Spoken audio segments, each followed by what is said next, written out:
plans, and you've talked about treatment plans. A little bit, yeah. And you know, I mean, the problem with treatment plans is sometimes, you know, a child gets pulled out of the home for X reason. And then when you get the kid out of the home, you discover there's Y going on. And then we're going to treat this family for X, Y, Z, and maybe LMN, and maybe a whole host of other things. And maybe it's better than it used to be, and maybe it's not in some situations. But a lot of times the bar keeps raising. And for the initial problem that the family had to treat, you know, and to remain realistic about what those problems were and who's gunning for them. I mean, there's a very successful mom that I've been working with, and some of her family members were gunning for her, alleging a lot of really ugly things. And Her family? yeah, and luckily there was, you know, some really skilled people involved that saw through that, and she got her kids back, and things are, you know, I mean, she's like a rock star now. But you know, I think you need to kind of listen and read between the lines, and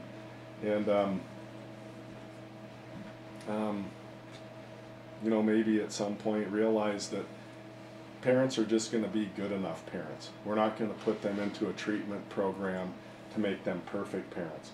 And somehow, you know, kids, you know, I had a dad that he got his kids removed for, you know, the little kid was wandering down by the highway. Serious thing.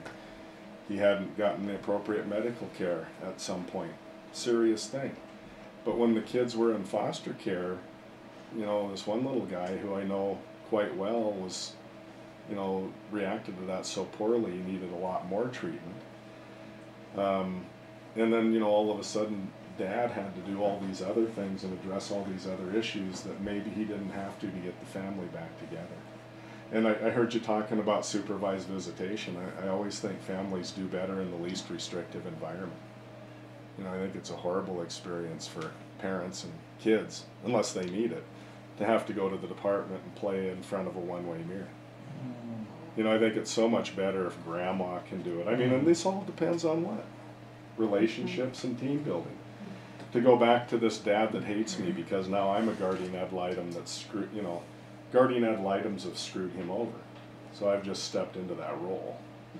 But you know, first thing, when he wouldn't listen to me, I dug up the people. This is a long case, 10-year-old case. And I just dug up the people he trusted in that 10 years. And we actually had a meeting yesterday. With those people? Yeah. Just you? Well, me and the one therapist that he really loved and could really talk to him, and that's not involved anymore. But I mean, was the dad in your meeting? Yeah, the dad, oh, okay. the dad, the grandmother, the therapist that he liked, and me. And so, you know, I mean, it was a safe place for him to vent, and it was a safe place for us to try to start planning. You know, I'm not always kind of ready. You know, I usually try to brainstorm with people. When I start brainstorming with people, I don't expect them to jump on me with pure venom and, you know, how's that gonna work? Prove it to me right now. You know, no, okay, all right. I'm not the guy to do this with you. But you know,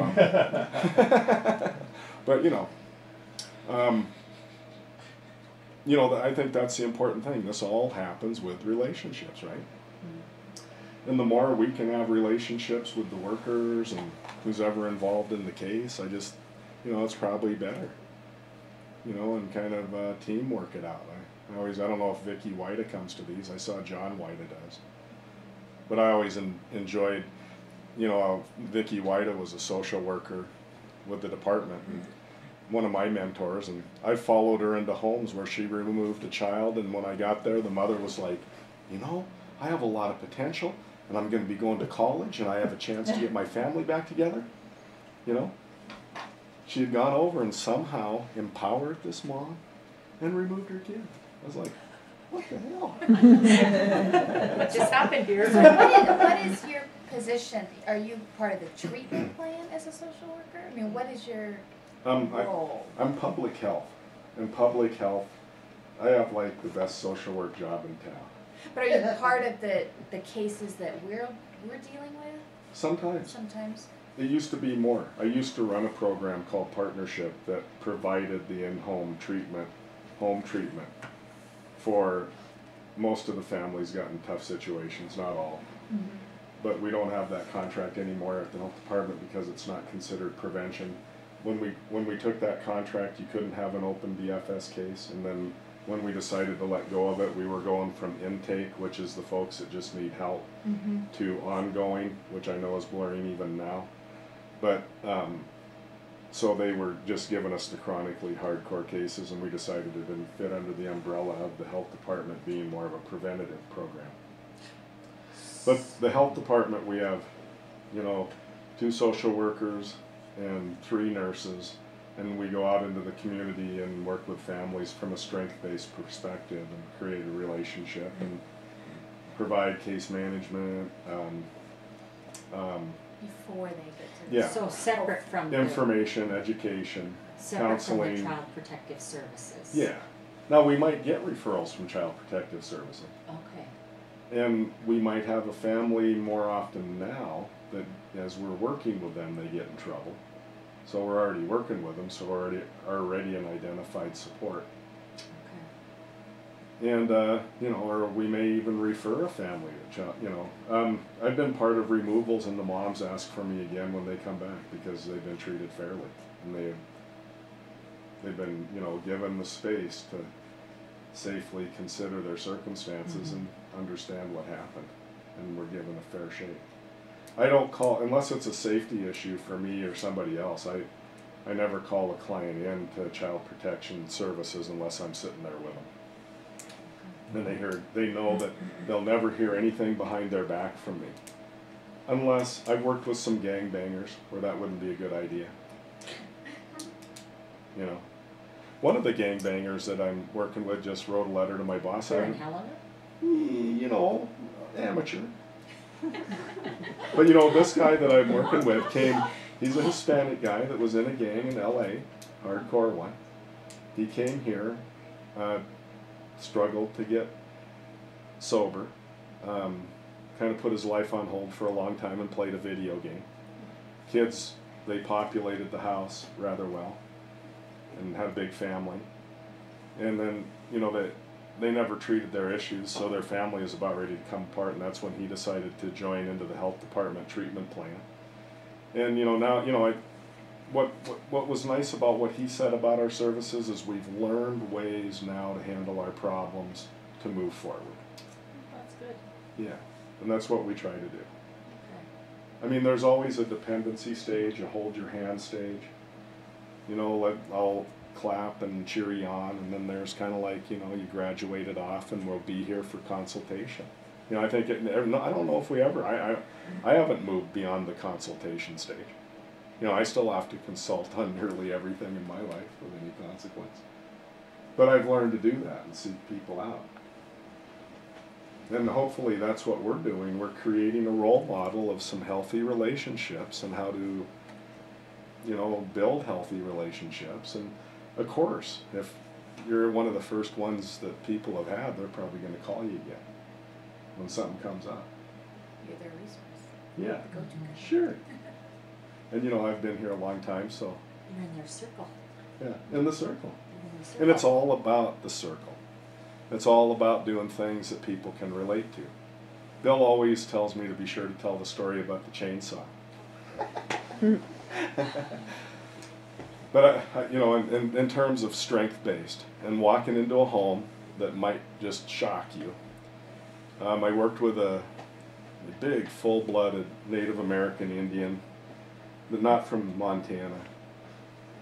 And he's big, and he was kind of scary, and he didn't like white people. And I went over there on 9/11 or 9/12, 2001 or whatever it was. Yeah. The towers were coming down, and he was cheering. No, if you talk to the guy, he had, he wasn't an idiot. He wasn't a psychopath. But he didn't really care for what happened to the native race with, the white man and stuff. But, he's also overly angry and having problems with his kids, and it was coming out everywhere. But in the meantime, everybody was scared to work with him. He wasn't my guy. But, eventually the nurses said, you got to work with this guy. I can't work with him. So I go over there, and he kind of tries to bully me. But his daughter dies, unfortunately. and they were cleared of it. But you know, he made a living, you know, as an artist and stuff, and he wanted to build a native totem, and he didn't have a chainsaw. So, you know, this might not be something that my current boss would let me get away with, but I have a still, whatever you brought up, the same, and I brought it over. You know, he probably could have hacked me to pieces with it. But, you know, to this day, and, you know, I mean, at least within the last year, I still hear from him. You know, it was one of those stories where I think it made it easier for him to consider the situation and walk away from it rather than go through a long, protracted battle. And to whatever degree or another, it wasn't quite as clean cut as Bill's story, but it wasn't, he didn't hang on for dear life, and which he was doing at first. You know, and the point of that story is, it's like, you know, at some point you have to really identify what it is people are identified with and what their cultural values are or what their family values are, and then you need to honor that on some level or another. And you know, we need to understand that these folks are dealing with a lot of grief. You're going to be dealing with a lot of families that have just lost a child to the system, maybe, or are being threatened with it. You know, and that doesn't put people in a real, you know, I mean, talk about wanting to pass the test, you know, in Psychology 101 at college. This is way higher stakes than that. You know, so to, you know, be able to sit down with somebody and do something realistic and try to make some meaningful change in 6 months or a year. Wow. That's why, you know, don't raise the bar too high. Look at the core issues. Look at the things that they need to work on. I don't know what else I was going to talk to you guys about. I didn't know if you might have any another thing that occurred to me today, and I'd like your questions if you have any. But especially when I do guardian ad litem work, which I don't do CASA work, but I do some guardian ad litem work. I realize. So what's the difference? We were told the other night they're the same. Yeah. So. Well, I think they are pretty much the same. So. Except you may. I just probably am working with higher income people that, you know, the judge feels like this case is completely nuts and we can't get a clear picture of what's right for the kids, and the information coming in from both attorneys is. So the judge will assign. So the judge will, you know, or one of the sides will say we need a guardian ad litem to come in and do an investigation and see what's going on. Okay. And I tend to do a little bit of coaching and try to do some things, but I guess I feel like there's no need to make a huge rash decision right up front. I like to watch how people work right away and see how, you know, and then coach them to make it work and see how good they are at making it work rather than pointing the finger and finding out who the bad guy is, and, you know. So when the Just judge, to clear up that question, CASA and guardian ad litem are one and the same thing in this jurisdiction, but CASA is specifically dealing with dependent neglect cases, whereas Greg's role is talking about custody matters. And you know what? Okay. You know, now and there's just a feeling that, you know, high stakes, high pressure divorce is going to be the next breaking wave that's going to be called child abuse someday. So in that respect, I don't think they're a lot different, because a guardian ad litem, I mean, what Bill says is right on. But I mean, in some ways, these kids are being more gracefully used, and it's more of a graceful child abuse. I mean, or whatever, sophisticated maybe it'd be a better word, child abuse, you know, with the cases that are people are fighting with attorneys and. so CPS isn't involved? Not usually. They can be. When you're. They have been, and they can be involved, and there can be things that are uncovered. But they don't tend to be near as centered on that. Well, then how does the judge contact you if they're both the same, but not Bill? Well, like Bill said, if there's a dependent neglect case that's identified through the county attorney's office, that's where, you know, CASA comes in. If there's a messy case out there and the judge just wants, you know, might call me and say, please help, on some occasions, on other occasions, and more typically, attorney may call you and say we need to submit a couple names to the judge and agree on guardian ad litem to come into everybody's home and see what's going on and write a report. Again, in the best interest of the child. Yeah, always in the best interest of the child. So are you a resource for us? I would love to be a resource for you, sure. And we have I a really phone love number what- somewhere? Greg Daly, D-A-L-Y, D as in dog, A-L-Y, 439-6945. If I don't call you right back, call me again the next week, and I'm more than likely, you know, I was out on training all last week, and then, you know, I didn't get all my calls made, and I'll always call you back, but usually I try to call back in 24 hours. And you work with Marylis. I work with Marylis. Not only that, I just adore Marylis. I do too. Sweet. And you know, Marylis, yeah, I mean, I'm blessed to work with Marylis. I've learned a lot from Marylis. Marylis is top notch. We have a really good team right now, and we do, I guess I should tell you, you know, we do case management for, we do some counseling, we do education, we do parents as teachers. And right now what we're starting is this group with Cheryl Ronish, the Circle of Security, and it's kind of a fusion, but it stays true to Circle of Security. And then we have a year-round parent support group, which is based on the Parents Anonymous model. And it's more appropriate for folks that you'll be seeing, really, than just about any other segment of the population, because it's really more geared for abusive-leaning parents that are just needing social support, don't want to be isolated, and move into the community a little bit and have community roots. And that's Parents Anonymous?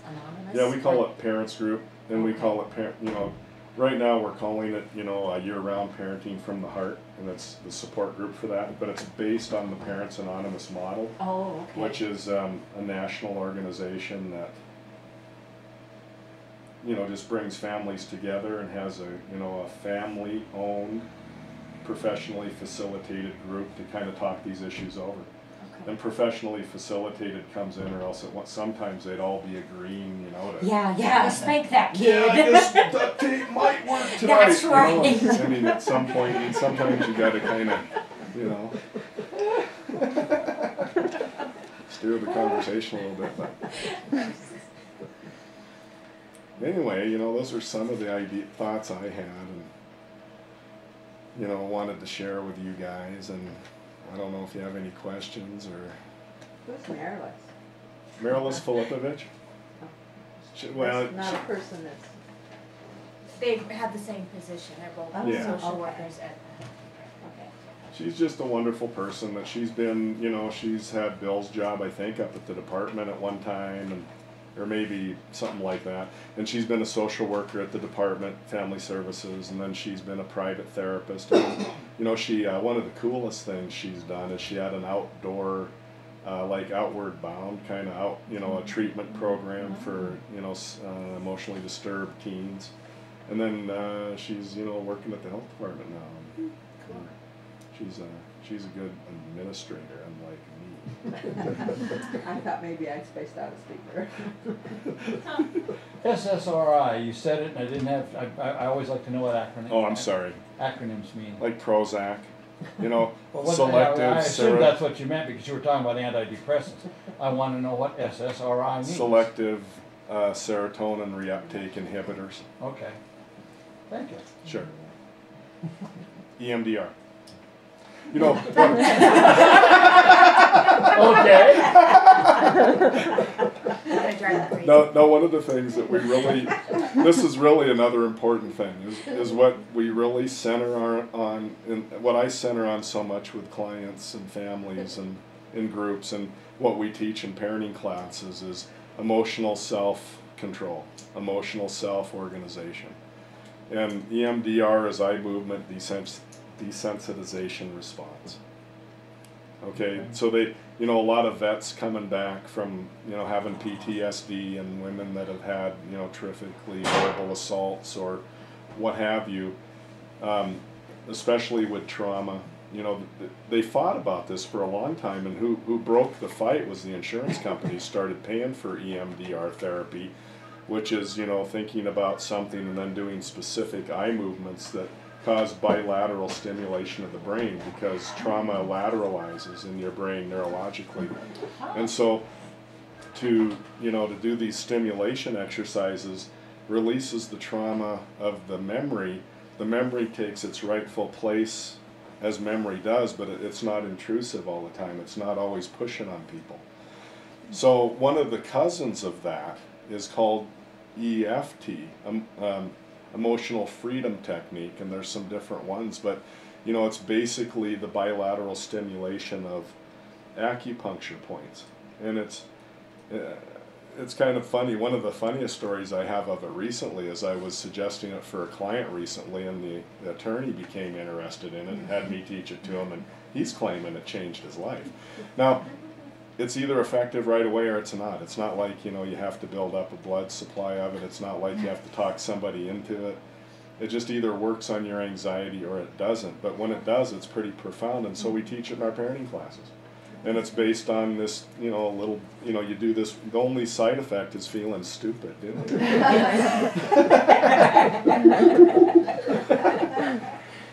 And so, but really, along with breathing exercises, one of the breathing exercises that's universally loved by parents is the swing breath.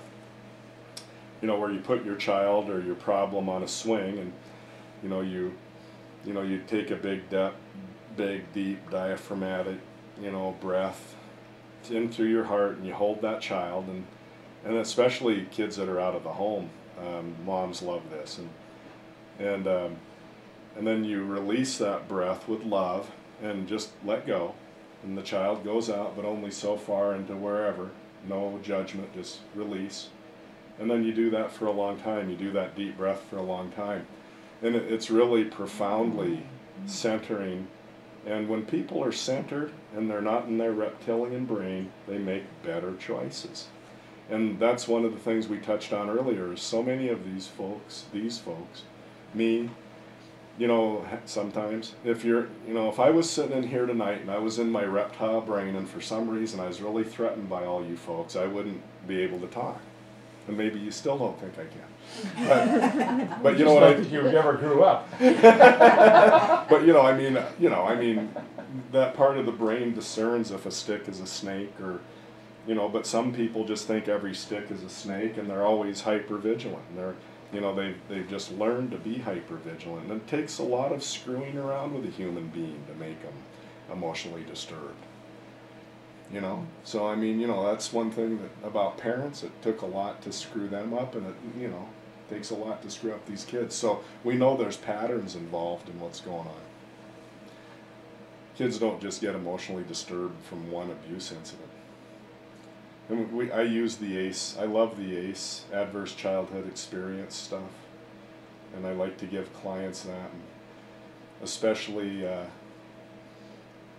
Sometimes it'll freak out, like you come by to a newborn baby and you have the parents take this adverse child experience test.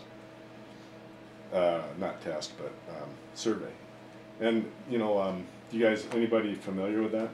Kaiser came up with it. They realized when they did a study of some kind, diabetes in obese women, and they realized that there was a higher incidence of abuse with obese women. And so they thought, well, let's look at all disease that way. And they realized that, you look at this stuff, and I love it.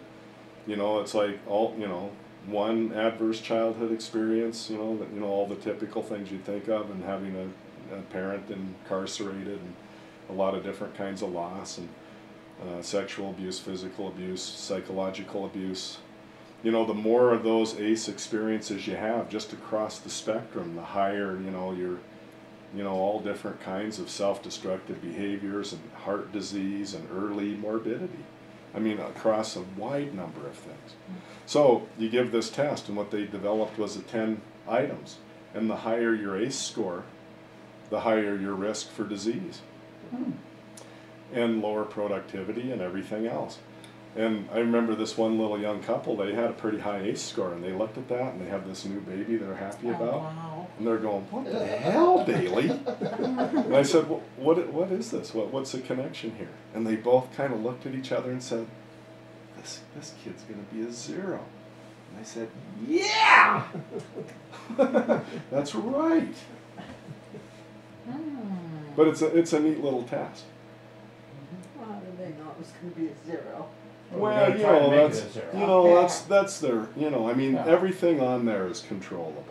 Okay. I mean, some things aren't, right? I mean, I suppose if you lose your parent to a car accident or something, you're going to have an ACE score. I mean, but I mean, if you're aware and stuff, and and if I showed you this, it's like, and you can prevent physical abuse and emotional abuse and being incarcerated and these 10 different factors. They had power over that. Okay. And they were at Florence Crittenden. And they're getting a lot of messages that they're empowered over that. They have the choice. They can do it. They can either utilize their support system and work through problems that are normal. Conflict is normal. Anger is normal. All these feelings, frustration, normal. Or they can try to pretend it's not there and act out from it. And still have problems. Yeah. Like all of us, right? I mean, we're really not none of us are better. It's just that somehow, I mean, my God, I've worked with clients that, I come from just a pampered background, I mean, I could tell you some stories that I have an ACE score, I'm not going to tell you what it is, but, I mean, we all have an ACE score in here. But, wow, some of the clients that I work with, I admire them so much. I mean, if I've gone through what they've gone through, I'd be far less functional. I assume your ACE score must go up as you age. No. Isn't it seem It's more likely that it's something the you, longer you live, the more likely you are to have these things happen to you? As you consolidate yourself as from birth to 5, or as a young person in minority, as a child, is when they're all things that happen to you in your development. Oh, okay. And how you learn to deal with stress and how you internalize things. Okay. Yeah. So that happens from 1 to 5, generally speaking. Yeah, generally speaking, I think so, yeah. And I mean, their data, look it up, it's somewhere. And it might not be sometimes these things get really big, and then instead of really putting it out there, they're hiding it for grant purposes. I've run into that a number of times lately, where God, parents as teachers won't let you print out articles that clearly they've just copied from Child Abuse America or whoever, Prevent Child Abuse America, and they won't let you print them out because it's proprietary. But I have a really good, PowerPoint on that if anybody wants it. So what did it stand for again? ACE? ACE, Adverse Childhood Experience. And of course, that's what we're talking about. I want my score. Is this something I can get off the internet? I might have it out in the car if you want me to run out and get Oh. one. I'm pretty sure I do. You want me to go get it, and you guys can, okay. When I leave here, I'll run, get it, bring it back. I hope I have it. I'm pretty sure I do. Okay. Because I usually carry one. So, I mean, around some of this stuff, nobody, the hard part is you don't ever, families aren't the same, and there's not one way into a family, but sort of with reverence, I think, is the one way in. And if you really come with a sense of reverence and understanding that this is their family, and in most cases are trying to do the best they can with what they know right now. I think there's, and like, Bill said, sometimes couples go to therapy to mend the marriage, and sometimes they go to therapy to see if they have to do, if it just isn't going to work. We don't always know the outcome.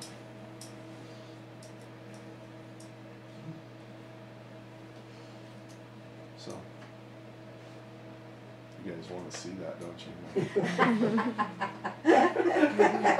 We all want to know. I won't say it out loud. What's your ACE score? I'll have you all take it, but you got to tell everybody what it is. We have to check. Oh well. So, you want to run out and get that, Greg? Yeah. You guys can maybe stretch for a second. No questions?